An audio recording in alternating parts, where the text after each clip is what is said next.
ஓம் சாயிரா சாயிரா ஓம் சாயிரா சாயிரா ஓம் சாயிரா சாயிரா அன்பே சாயிரா பேரன்பே சாயிரா அகிலம் தளிக்க ஆத்மா விழிக்க அனுதினம் சாயிரா எங்கள் அன்பே சாயிரா ஒன்றே இறைவன் ஒன்றே பூமிக்கென்றும் சாயிரா சரணம் சாயிரா நன்றே செய்து வாழ்வோம் நாம் ஒன்றே செய்து வாழ்வோம் அன்பே சாயிரா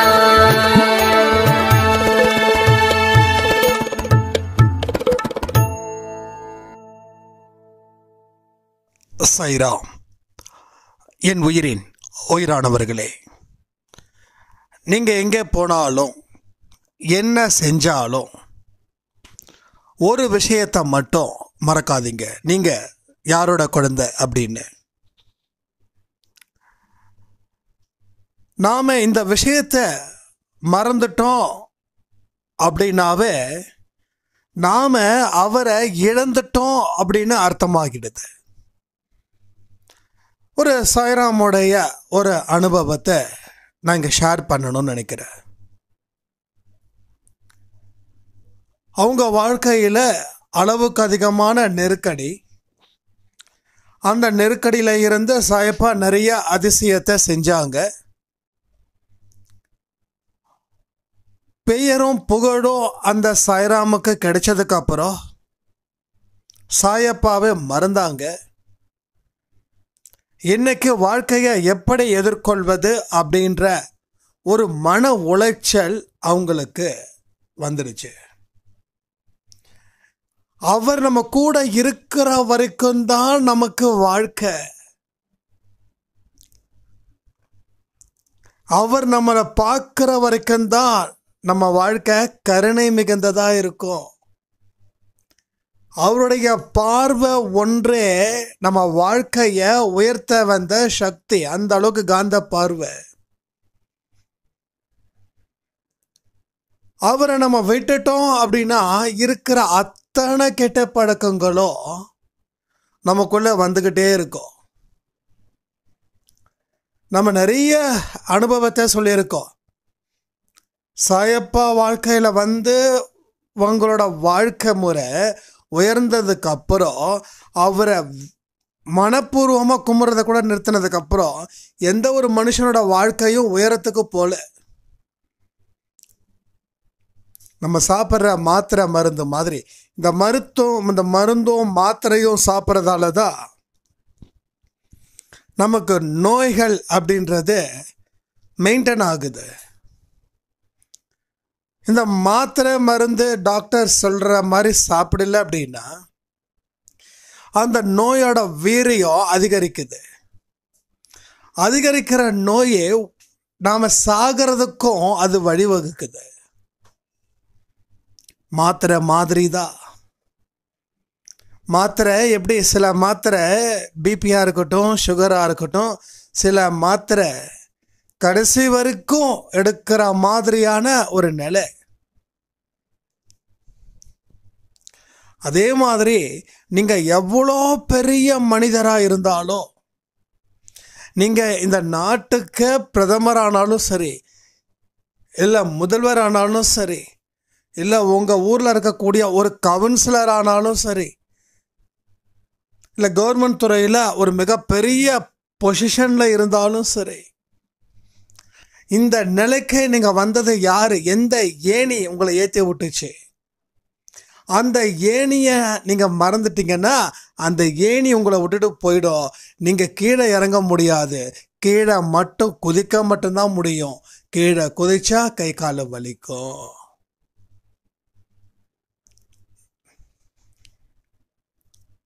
இதை நல்ல தெளிவாக கேளுங்க. நான் இதுக்கு முன்னாடி வேகமாக பேசினேன். ஆனால் சில பேர் கொஞ்சம் மெதுவாக பேசுனா மனசில் பதியுது அப்படின்றதால தான் கொஞ்சம் ஸ்லோவாக பேசுகிறேன், கொஞ்சம் அழுத்தமாகவும் பேசுகிறேன். உங்கள் மனசில் பதியணுன்றது தான் என்னுடைய நோக்கம்.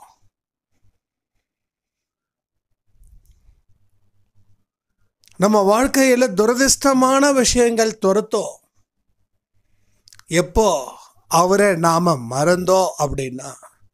இது ஒரே நாளில் மறக்க முடியாது. இது ஒரே நாளில் நான் மறக்க முடியவே முடியாது. அது நான் சொல்லவே மாட்டேன். நமக்கே தெரியாத ஒரு வழி, அந்த வழியில் கொஞ்சம் கொஞ்சமாக முதல்ல அந்த வழியை பார்ப்போம். அதுக்கப்புறம் ஒரு கால் எடுத்து வைப்போம், அப்புறம் இன்னொரு கால் எடுத்து வைப்போம், அதுக்கப்புறம் மெதுவாக போவோம், அப்புறம் வேகமாக போவோம், அப்புறம் ஓடி போவோம், அப்புறம் ஒழிஞ்சு போயிடுவோம்.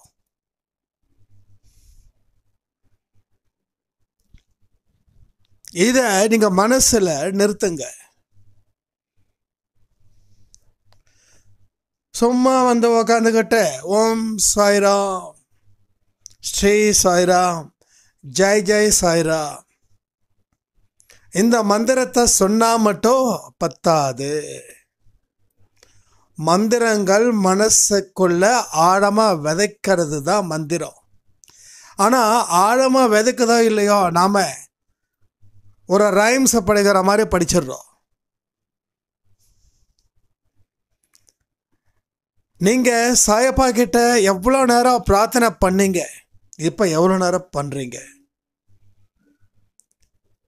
கஷ்டங்கள் வரும்போது எவ்வளோ நேரம் நீங்க பிரார்த்தனை பண்ணீங்க, இப்போ எவ்வளோ நேரம் பிரார்த்தனை பண்றீங்க? இந்த பிரார்த்தனை பண்ணக்கூடிய நேரம் குறைவா இருக்கா அல்ல அதிகரிச்சிருக்கா? அதிகரிச்சதுன்னா ரொம்ப சந்தோஷம், குறைஞ்சதுன்னா ரொம்ப ஆபத்து. ஒன்று ஒரு மனுஷன் ஒன்று அதிகரிப்பா இல்லை குறைப்பா, இந்த ரெண்டத்தை தாண்டி இருக்க மாட்டா. ஆரம்பத்தில் இருக்கக்கூடிய நம்பிக்கை உங்களுக்கு மிகப்பெரிய ஆச்சரியத்தை கொடுத்தது. என் அப்பா பத்தியா என்னை எப்படி காப்பாத்திருக்காரு, என் அப்பா பத்தியா எல்லாரும் முன்னாடியும் என்னை எப்படி வாழ வச்சிருக்காரு அப்படின்னு ஒரு ஆச்சரியத்தை கொடுத்தது. உங்களுக்கு எல்லாம் கிடைச்சதுக்கு அப்புறம் அதை நீங்க சுத்தமா மறந்ததுக்கு அப்புறம் எல்லாம் போயிடுச்சு பாருங்க, அப்போ உங்களுக்கு அது அதிர்ச்சியை கொடுத்தது. முன்னாடியே ஆச்சரியம், இப்போ அதிர்ச்சி. ஆச்சரியத்துக்கு காரணம் இவரு, அதிர்ச்சிக்கு காரணமும் இவரு. ஏன்னா நீங்க உங்க வாழ்க்கையில இவரை விரட்டிட்டீங்க. எனக்கு சில ஆடியோஸ் ஒரு சந்தேகத்துக்காக என்கிட்ட கேட்பாங்க. அப்போ நம்ம சொல்லுவோம், ஏமா முன்ன பண்ண மாதிரி ஏமா இப்போ ஆரத்தி எடுக்கல அப்படின்னா சொல்லுவாங்க, இல்லைன்னா ஆரத்தி மட்டும்தான் எடுக்கல, ஆனால் அவர் இல்லாத வாழ்க்கை நினைச்சு பார்க்க முடியாது.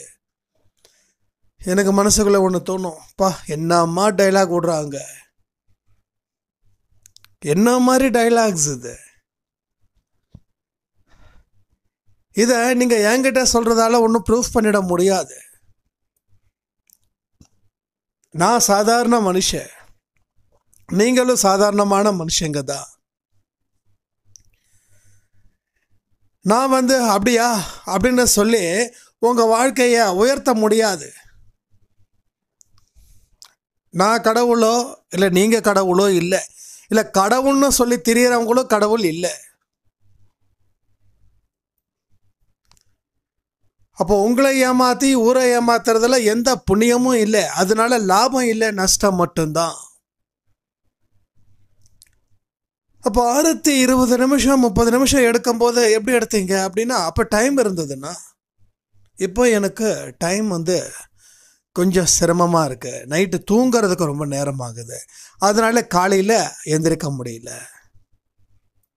இதெல்லாம் காரணங்கள். பிரச்சனைகள் இல்லாதப்போ ஆரத்தி எடுக்க முடிஞ்சது, பிரச்சனைகள் தீர்ந்ததுக்கு அப்புறம் ஆரத்தி எடுக்க முடியல. இப்போ ஏன் நீங்க பேசுறீங்க? பிரச்சனைகள் மறுபடியும் உங்களை எதிர்கொள்றதால. இப்போ நான் உங்ககிட்ட என்ன சொல்ல முடியும்? ஆர்கியூ பண்ண முடியுமா? இல்லை நீங்க மறந்தீங்கன்னு. அவங்க ஒத்த காலில் நிற்கிறாங்க, நான் மறக்கல, நான் நிச்சயமா மறக்கல. அவர் இல்லைன்னா என்ன என்ன பேசுகிறீங்க நீங்கள் அப்படின்னு எதிர்கேள்விகள் என்ன கேட்கும்போது நான் என்ன பதில் சொல்ல முடியும்? உண்மையிலே எனக்கு எத்தனை கேள்வி வேணாலும் கேளுங்க, ஆனால் நான் பதில் சொல்கிற மாதிரி கேளுங்க. நான் பதிலே சொல்ல முடியாத அளவுக்கு நீங்கள் கேள்விகள் கேட்டால் அப்படியாம்மா, சரி ஓகே சாயப்பா உங்களுக்கு எல்லா விஷயத்தையும் கொடுக்கட்டும் அப்படின்னு நான் சாயப்பா கிட்ட இப்படி பிரார்த்தனை பண்ணுறேன். சாயப்பா என்னமோ தெரியல, அவங்க ஏதோ உன்னை விட்டுட்டு விலகின மாதிரி இருக்கு, தயவு செய்து எங்கள் குடும்பத்தில் இருக்கிறவங்க எல்லாரும் சந்தோஷமாக இருக்கணும், நம்பிக்கையோடு இருக்கணும், அவங்களுக்கு மறுபடியும் உங்களுடைய இடத்துக்கு அவங்க வரணும் அப்படின்னு பிரார்த்தனை பண்ணுறேன். என்னால் அவ்வளோதான் பண்ண முடியும், ரைட்? ஏன்னா உண்மையை ஒத்துக்காதவங்க கிட்ட நான் என்ன பேசினாலும் அது வீண். இப்போ இந்த மாதிரியான விஷயங்கள் உங்கள் மனசுக்குள்ளே எழுந்துடுச்சுன்னா நீங்கள் அதை சரி பண்ண முயற்சி பண்ணுங்க. நான் மோஸ்ட்லி இதுக்கு முன்னாடி நம்ம அன்பே சாயில வாட்ஸ்அப் நம்பர் கொடுக்காதப்போ எல்லா கேள்விகளுக்கும் பதில்கள் ஆடியோவிலே கிடைச்சிது. ஆனால் இப்போ வாட்ஸ்அப் நம்பர் யூஸ் பண்ணதுக்கப்புறம் புதுசான கேள்விகள் அதிகமாக இருக்குது. அத்தனை கேள்விகளோ அவங்களுக்கே பதில்களை வச்சுட்டு திரும்ப ஒரே மாதிரி கேட்டுக்கிட்டே இருக்காங்க. அவங்களோட அர்த்தம் என்ன அப்படின்னா, நான் சரியாக தான் இருக்கேன், ஏன்னா எனக்கு சாயப்பா கொடுக்கல அப்படின்னா நான் என்ன சாயப்பா கிட்ட போய் ரெக்கமெண்ட் பண்ண முடியுமா? இல்லை ரெக்கமெண்ட் பண்ணால் அவர் செஞ்சுடுவாரா?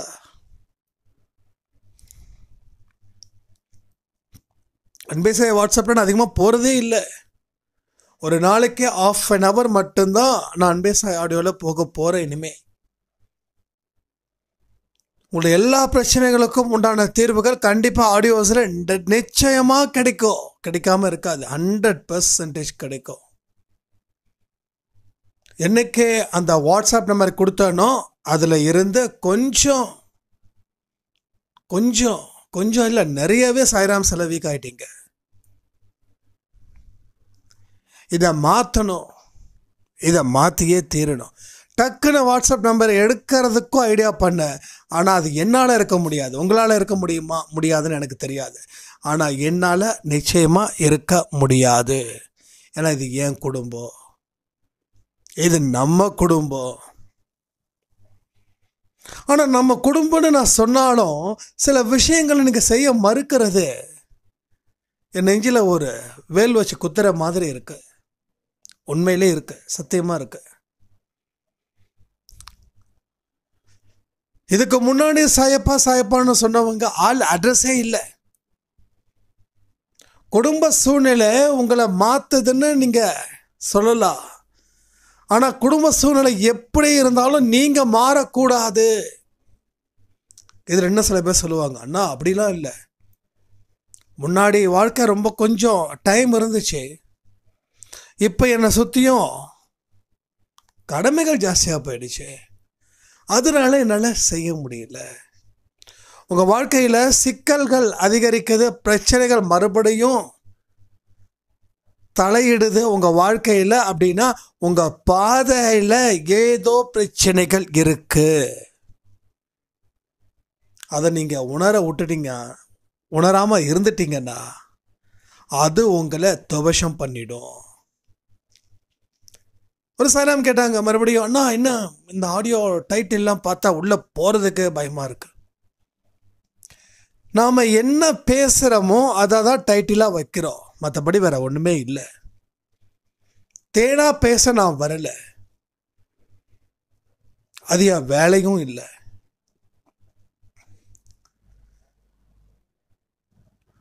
உண்மையை பேசி உங்களை வாழ்க்கையில் அடுத்த கட்டத்துக்கு எடுத்துட்டு போகணும் அப்படின்ற ஒரு கடமையை செய்ய சாயப்பாவால் அனுப்பப்பட்டவன்.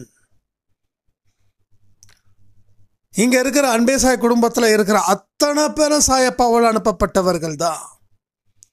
இன்னைக்கு கேட்கக்கூடிய நீங்கள் நாளைக்கு சொல்லக்கூடிய மனிதனாக உருவாகலாம். சும்மா கடமைக்குன்னு கேட்காதீங்க, இது உங்களுக்கானது. உங்கள் வாழ்க்கையை மாற்றுவதற்கான விஷயங்கள் இந்த ஆடியோவில் இருக்குதுன்னு நினச்சி மனதார கேளுங்க. இல்லைன்னா உங்கள் குடும்பத்தில் 5 வருஷத்துக்கு முன்னாடி என்னென்ன பிரச்சனைகள் வந்ததோ அது மறைஞ்சிருக்க பாருங்க, அது எகைன் மறுபடியும் ரிப்பீட்டடாக ஆகும். இப்போ ரீசெண்டாக ஒரு சாய்ராம் வந்து சொன்னாங்க, என் மருமக என்னை மதிக்கிறது இல்லை அப்படின்னு சொல்லி நம்ம அன்பே சாய் குடும்பத்தில் உள்ள என்ட்ரி ஆனாங்க. அதுக்கப்புறம் என்னோட மருமக என்னை நல்லா மதிக்கிறாங்கப்பா, நல்லா என்னை அம்மா மாதிரி பார்த்துக்கிறாங்க அப்படின்னு. அதுக்கப்புறமா இப்போது ஒரு ரீசன்ட் டேஸில் அவங்க சொல்லும்போது, தம்பி முன்னாடி இதெல்லாம் சொன்ன ஞாபகம் இருக்கா அப்படின்னாங்க.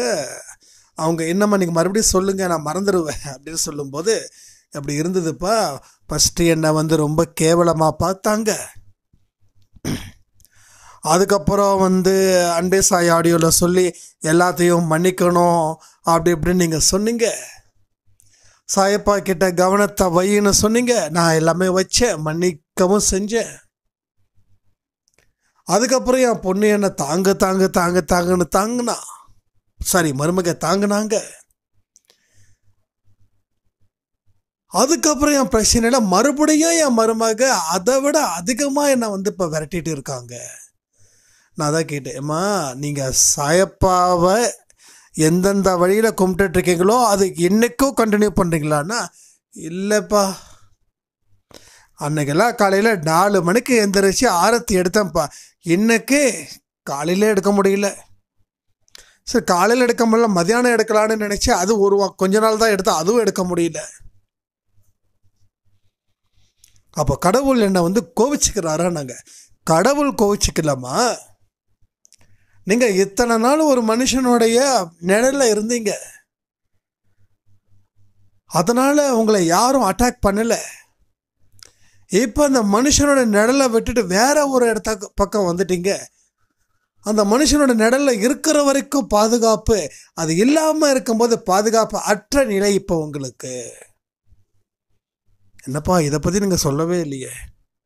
ஆமாம், நீங்கள் தேவையான ஆடியோஸ் மட்டும் கேட்குறீங்க, உங்கள் பிரச்சனைகளை முடிகிற வரைக்கும் அந்த ஆடியோஸ் கேட்குறீங்க. முடிஞ்சதுக்கப்புறம் அதை கேட்குறது இல்லைன்னு நான் நினைக்கிறேன். நீங்கள் எத்தனை நாள் ஆச்சு கேட்டு அப்படின்னு? நான் கேட்டது 6-7 மாதம் இருக்கும்ப்பா. எல்லா ஆடியோலையும் சொல்லியிருக்கோம், சொல்லாதது ஒன்றுமே இல்லை. நான் திரும்ப எல்லாரையும் இந்த ஆடியோவை கேளுங்க, சப்ஸ்கிரைப் பண்ணுங்க, ஷேர் பண்ணுங்க, லைக் பண்ணுங்க அப்படின்னு நான் சொன்னது கிடையாது. நம்ம நல்லா வாழ்ந்துட்டு இருக்கோம் அப்படின்னும் போது எல்லா விஷயத்தையும் விடுறது சரிதான். ஆனால் அதை விட்டுட்டா ஆபத்துன்றதை நீங்கள் உணர்ந்துக்கோங்க. சில பேர் பார்த்தீங்கன்னா ஏதாவது உடம்பு சரியில்லாமல் போகும், உடனே டாக்டர் சொல்லுவாங்க லைஃப் ஸ்டைலை சேஞ்ச் பண்ணுங்க, 10 மணிக்கு தூங்குங்க, 5 மணிக்கு எந்திரிங்க, அதை பண்ணுங்க இதை பண்ணுங்கன்னு ஒரு வாரம் பர்ஃபெக்டாக பண்ணுவாங்க, கண்ட்ரோலாக வச்சுப்பாங்க. அதுக்கப்புறம் அந்த பர்ஃபெக்ட் எல்லாமே எப்படி போகும்? பர்ஃபெக்ட் இல்லாத வாழ்க்கையை மறுபடியும் வாழ்ந்துடுவாங்க. எகைன் மறுபடியும் மறைஞ்சி கிடந்ததெல்லாம், தொலைஞ்சி போனது எல்லாம் மறுபடியும் நம்ம முன்னாடி வந்து நிற்கும், அது வரட்டும். இவ்வளோதான். நம்ம என்ன சொல்லாமல் விட்டுட்டோம்? சாயப்பாவை வந்து உங்கள் வாழ்க்கையில் எல்லாம் கிடச்சிடுச்சுன்னா அவரை விட்டுடுங்க அப்படின்னு நம்ம சொல்லியிருக்கோமா? விட்டால் ஆபத்துன்னு 2019 இருந்து 2023 இந்த டே வரைக்கும் நம்ம சொல்லிட்டு இருக்கோம். எல்லா ஆடியோஸ்லையும் சொல்லாமல் ஏதாவது விட்டு போயிருக்கு? நீங்களே சொல்லுங்கள். நிறைய பேர் ஆடியோஸை தொடர்ந்து பார்க்குறீங்க. எந்த விஷயத்தையாவது நம்ம விட்டு இருக்கோமா பேசுனதில்? ஈவன் ஒரு 1 வீக் முன்னாடி இந்த காமத்தை பற்றி கூட நம்ம பேசியிருக்கோம். எந்த சப்ஜெக்டையும் நம்ம விட வைக்கல சாயப்பா.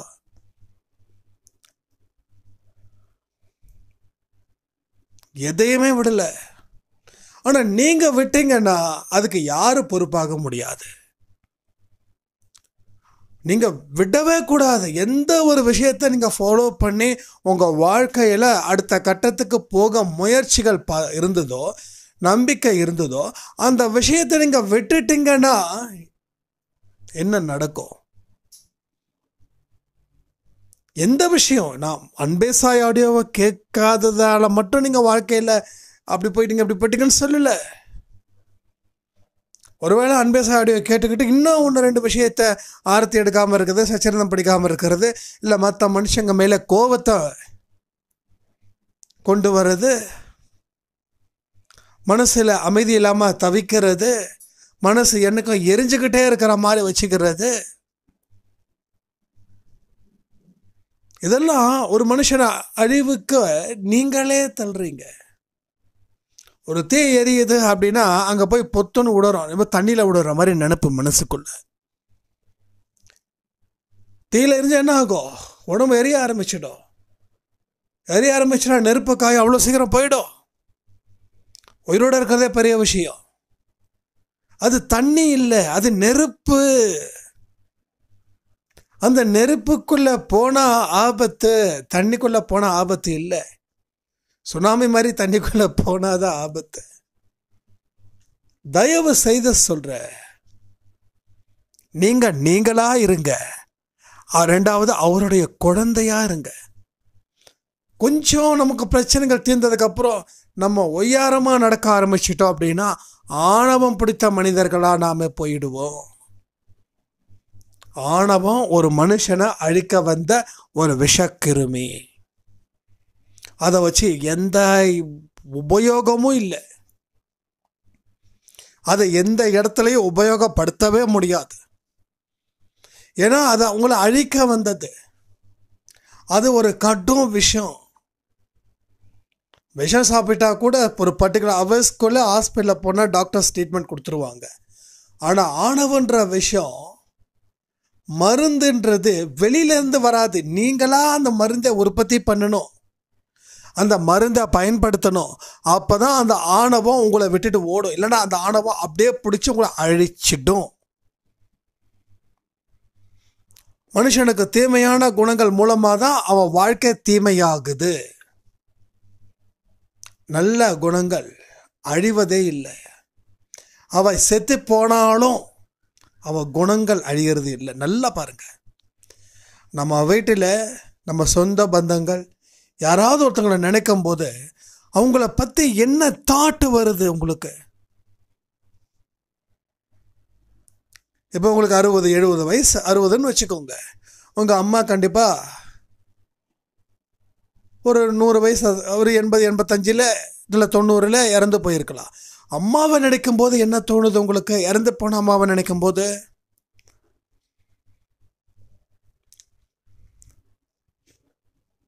சாப்பிட்டியம்மான்னு கேட்குற ஒரே ஆளு நம்ம அம்மா தான். உயிர் கொடுத்தது நம்ம அம்மா தான். அம்மானு ஒன்று இருக்கிற வரைக்கும் நமக்கு மனசில் எந்த பாரமும் இல்லை. இறந்து போன அம்மாவை நாம் நினைக்கும் போது, இப்போ நான் உங்ககிட்ட இந்த விஷயத்த சொல்லும்போது உங்களோட பெயரை சொல்லி உங்கள் அம்மா கூப்பிட்றது தான் உங்கள் காதுக்கு வரும். எந்த அம்மாவும் தன்னோட குழந்தைய முழு பெயரை சொல்ல மாட்டாங்க. அவங்க அந்த அம்மாவுக்கு அந்த பிடிச்ச பேரை வச்சு தான் சொல்லுவாங்க. அம்முன்னு சொல்லுவாங்க, பாப்பான்னு சொல்லுவாங்க, தங்கமே சொல்லுவாங்க, குட்டி சொல்லுவாங்க. சொல்லுவாங்களா இல்லையா? அப்போ உங்களுக்கு சொல்லும் போதே கண்ணு கலங்குது. அம்மா உயிரோட இருந்தாலும் கண்ணு கலங்கும், அம்மா இறந்தாலும் கண்ணு கலங்கும். ஏன்னா அம்மாவோட கேரக்டர்ஸை தான் நம்ம பார்க்குறோம், அம்மாவோட உருவத்தை பார்க்கல. அம்மா எத்தனை செயின் போட்டிருந்தாங்க, எந்த மாதிரியான கிராண்டான வாழ்க்கையை வாழ்ந்தாங்கன்னு பார்க்கல. நம்ம அம்மா நம்ம மேலே வச்சிருக்கக்கூடிய அந்த அன்பு பார்க்குறோம், நினச்சி பார்க்குறோம். அந்த மாதிரி கேரக்டர்ஸில் நீங்கள் ரொம்ப ஸ்ட்ராங்காக இருக்கணும். இந்த பதவி இன்னைக்கு இருக்கும், நாளைக்கு போகும். இந்த செல்வம் இன்னைக்கு இருக்கும், நாளைக்கு போகும். இது எதுவும் நிலை இல்லை. இது உங்களுக்கு தெரியும். நான் புதுசாக சொல்கிறேன், இல்லை நீங்கள் வந்து இந்த வார்த்தையை கேட்ட உடனே நீங்கள் ஓ அப்படியே மை காட் அப்படி சொல்கிறீங்களா? சொல்லுங்கள், கமெண்ட்டில் கமெண்ட் பண்ணுங்கள். நீங்கள் என்ன பேசுகிறீங்கன்னு நான் தெரிஞ்சுக்கணும்ல. நான் சொல்கிறேன், இந்த பதவி நிரந்தரம் இல்லை, இந்த அதிகாரம் நிரந்தரம் இல்லை, செல்வமும் நிரந்தரம் இல்லை. இதெல்லாம் நீங்கள் கேட்ட உடனே ஓ மை காட் அப்படின்னு சொல்லி ரொம்ப யோசிக்கிறீங்களா என்ன? இது எல்லாருக்கும் தெரியும். யாருக்கு தெரியாது? மனநிலை பாதிச்சவங்களுக்கு தெரியாது, குட்டி குழந்தைங்களுக்கு தெரியாது. குட்டி குழந்தைங்க 5வது படிக்கிற குழந்தைங்களுக்கு இப்போ எல்லாமே தெரியுது. ஆமாம், அதெல்லாம் நிரந்தரம் இல்லைப்பா, நீ என்னப்பா அப்படி இருக்க அப்படி. பேசாத குழந்தைங்க, குட்டி குழந்தைங்க, தவழ்கிற குழந்தைங்களுக்கு மட்டும்தான் தெரியுது. ஒரு குழந்தை 1.5 வருஷம் ஆகுது, நம்ம அன்பே சாய் குடும்பத்தில் இருக்கிறவங்க தான். அவங்க ஒரு வீடியோ எடுத்து அனுப்புகிறாங்க. லேப்டாப்பில் உட்காந்துக்கிட்டு ஒய்யாரமாக கார்ட்டூன் சேனல் பார்க்குது. பார்த்தீங்களா? 1.5 வருஷத்தில் லேப்டாப் அது அது அது எப்படி நினைக்குது? அது ஒரு படம், அது அப்போ தெரியுது அதுக்கு மைண்டு. அதனால் 2 வயசு குழந்தைக்கே தெரியுது இந்த தத்துவம்லாம். 30, 40, 50 இருக்கிற உங்களுக்கு தெரியாதா என்ன? தெரிஞ்சோ என்ன செய்கிறோம்? இதுதான் தண்டனை. எப்பா உனக்கு தெரியுது, தெரிஞ்சும் நீ அந்த தவறை செஞ்சுக்கிட்டே இருக்கேன்னா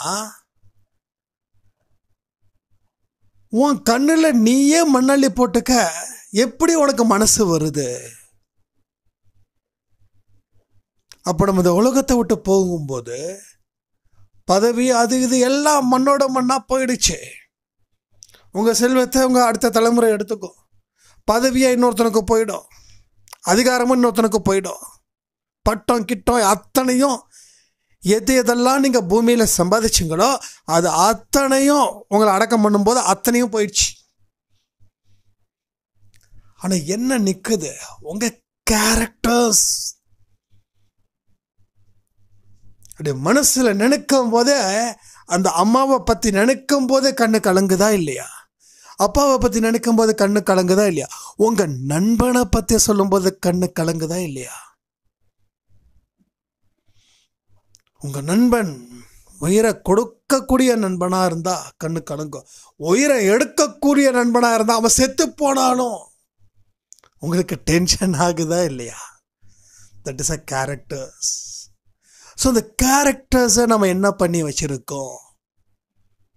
இந்த கேரக்டர்ஸ் எங்கே அழியுது? இதெல்லாம் யோசித்து பார்க்கணும்.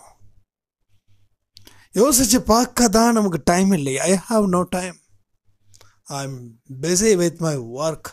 I'm busy with my family. I'm busy with my friends. I'm busy with my relatives. I'm busy with some other persons. So எந்த மனுஷனும் I'm busy with Godன்னு சொல்லல. எங்கேயாவது கேள்விப்பட்டிருக்கீங்க நான் கடவுள் கூட ரொம்ப பிஸியாக இருக்கேன் சொல்கிறீங்க? கடவுள் கூட நீங்கள் பிஸியாக இருந்தீங்கன்னா இந்த உலகத்தில் நீங்கள் மிக முக்கியமான ஒரு பர்சனாக இருப்பீங்க.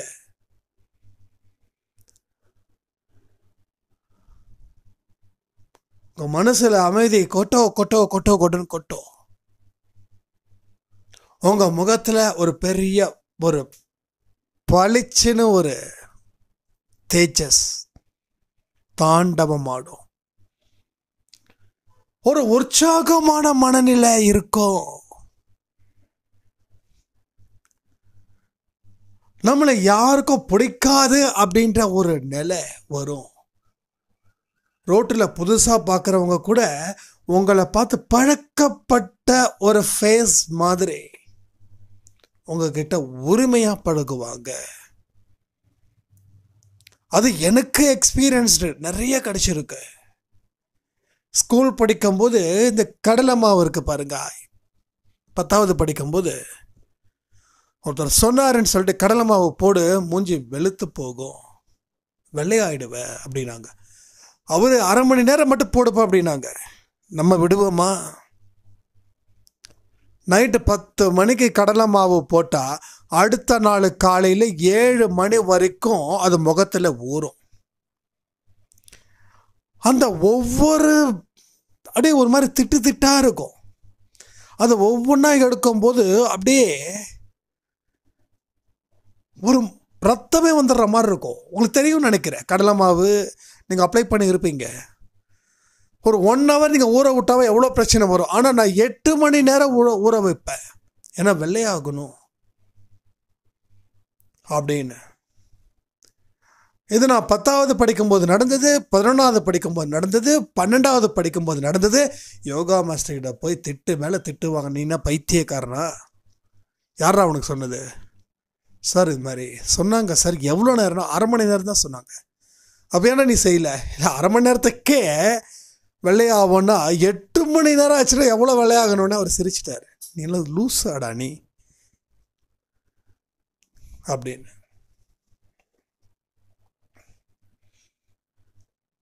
அப்போ எவ்வளவோ போட்டோம், அந்த முகம் மலர்ச்சி இல்லை. ஆனால் இப்போ எதையுமே போடாமல் அந்த முகத்தில் ஒரு விதமான மலர்ச்சி இருக்குது. அப்படின்னா நம்ம மனசு அகத்தின் அழகு முகத்தில் தெரியும்னு சொல்கிறாங்கல்ல. நம்ம எந்த அளவுக்கு அகங்காரமோ ஆணவமோ ஆடம்பரமோ இல்லாமல் இருக்கோமோ அவங்களுக்கு மட்டும் அது சொந்தமானது. வெளியில் நிறைய பேருடைய அந்த ஒப்பீனியன்ஸ் கிடைக்கும் பாருங்க. இன்னைக்கு ஒரு பேக்கரி போயிருந்தேன். அம்மாவுக்கு இந்த மாதிரி சில ஐட்டம்ஸ்லாம் பிடிக்கும்னு சமோசா அதெல்லாம் போயிருந்தோம். இன்றைக்கி ஆக்சுவலாக மூவிக்கு போயிருந்தேன், ஜெயிலர். ரொம்ப ஃபேண்டாஸ்டிக். எனக்கு ரஜினி படம்னாவே ரொம்ப பிடிக்கும். மூவி பார்த்துட்டு சரி அவங்கள தான் நம்ம தேட்டருக்கு கூப்பிட்டு போகலை அப்படின்னு சொல்லிட்டு அவங்களுக்கு பிடிச்ச மாதிரி வாங்கும்போது அந்த பேக்கரி யாருன்னே தெரியாது, ஃபஸ்ட் டைம் அந்த பேக்கரி போகிறேன், நல்லா இருக்குன்னு சொன்னாங்கன்னு. அப்போ அவங்க சொல்லும்போது உங்கள் உங்கள் உங்கள் உங்கள் உங்கள் கெட்டப் ரொம்ப சூப்பராக இருக்குது அப்படின்னாங்க. என்னங்க சொல்லி நானே தலையெல்லாம் விளக்கெண்ணெய் தடவிட்டு தான், எப்பயுமே விளக்கெண்ணெய் தான் எனக்கு மெயின், வேறு எந்த எண்ணெயும் கிடையாது. நைட்டு கொஞ்சம் எப்படி 11-12 மணி ஆகிடும். ஸோ பாடி ஹீட் ஆகாமல் இருக்கணும்னா கொஞ்சம் அந்த எண்ணெயை அப்ளை பண்ணி நம்ம பண்ணும்போது கொஞ்சம் கூல் கிடைக்கும் பாடிக்கு. அடுத்த நாள் காலையில் இந்த ஷாம்பு அது எல்லாத்தையும் விட்டாச்சு. வாரத்தில் ஒரே ஒரு நாள் ஷேக்காக மட்டும்தான், அவ்வளோதான். அந்த சொல்லும்போது விஷ்ணு சார் பார்த்தியா என்ன அவங்களுக்கு பயங்கரமாக கிரெடிட் வந்துக்கிட்டே இருக்குது அப்படின்னு. அது எப்படி கிடைச்சிது? எந்த ஒரு பியூட்டி பார்லரும் போல, எந்த ஒரு ஹேர் வாஷு ட்ரையரு அண்டு ஸ்ட்ரைட்டரு எதையும் யூஸ் பண்ணலை. இதை நான் பெருமைக்காக சொல்ல நினைக்க வேண்டாம். நம்ம அகம் எந்த அளவுக்கு பரிபூர்ணமாக சுத்தமாயிட்டு இருக்கோ அந்த அளவுக்கு வெளிச்சம் கிடைக்கும். அப்போ யோசிச்சு பாருங்க, எந்த அளவுக்கு கடவுளுடைய ஈடுபாடு அதிகமாக இருக்குதோ அந்த அளவுக்கு அந்த முகத்தில் வெளிச்சம் கிடைக்கும். உள்ள இருட்டாக இருந்துச்சுன்னா முகத்துக்கு என்ன போட்டாலும் சரி அது இருட்டாகவே இருக்கும். உள்ளம் வெளிச்சமாக இருந்தால் ஆட்டோமேட்டிக்காக முகம் வெளிச்சமாக இருக்கும். இதெல்லாம் நீங்கள் யூஸ் பண்ணுங்களேன். எனக்கு ஒரே ஒரு ஆசை, அந்த ஆசை ஒன்று தான். அன்பேசாய் குடும்பம் அப்படின்னா அதில் கிடைக்கக்கூடிய ஒரு திருப்தியை அத்தனை குழந்தைங்களும் 70 வயசானாலும் நீங்கள் சாயப்பாக்கு குழந்தைதான், 7 வயசு குழந்தையும் சாயப்பாவுடைய குழந்தைதான். அந்த அகம் மலரணும், முகம் மலரணும். அப்போ சாயப்பாவோட நிழல் நம்ம இருந்தால் கருக்க மாட்டோம். ஏன்னா நம்ம நிழலில் தானே இருக்கோம். அப்போ நம்ம மனசு கருக்காது. அவரோட நிழல் விட்டுட்டு போயிடுச்சுன்னா எப்படி வெயிலில் நம்ம ஸ்கின்னு கருகுதோ அது மாதிரி நம்மளுடைய அகமும் கருகும். இது எல்லாத்தையும் புரிஞ்சு வச்சுக்கிட்டு எப்படி புத்திசாலித்தனமாக யோசிக்கணுமோ அதை யோசித்து வாழ்க்கையில் செயல்படுத்துங்க. ஒரு நல்ல அருமையான வாழ்க்கை உங்களுக்கு கிடைக்கும்னு சொல்லி இந்த ஆடியோவை முடிக்கிறேன். ஜெய் சாய்ராம்.